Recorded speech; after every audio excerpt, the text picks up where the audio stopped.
Good morning! Ano pong nararamdaman nyo na napakagandang programa po na binababa po ni Mayor Isko Moreno, ang Kaagapay Medical Assistance po? Maganda mga pagkakaan ng mayor.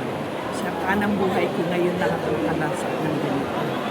Dahil sa nung mga naunawan, hindi naman ganon. Thank you very much. May mensahe ka po ba kay Yorme pa po, nanay? Kay Mayor, napakabait niya at napakabuti. Napakaganda ang kanyang pagkakaroon sa mga senior na katulad ko. Ay, salamat sa iyo at nagkaroon kami ng ganyan, Mayor. Thank you, Lord.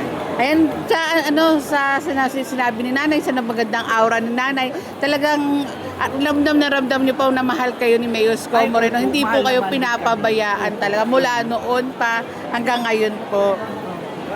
Sa edad ko na ito, 82 na ako. 82, mukhang 81 na yan. Joke. Salamat ako sa Diyos na narating ko rin na si Mayor. Ito ay napakabuti. Thank you. Nay, anong nararamdaman nyo? Nakita nyo si Mayor Isko Moreno? Ay, napakagwapo naman talaga niya. Salamat sa iyo, Mayor.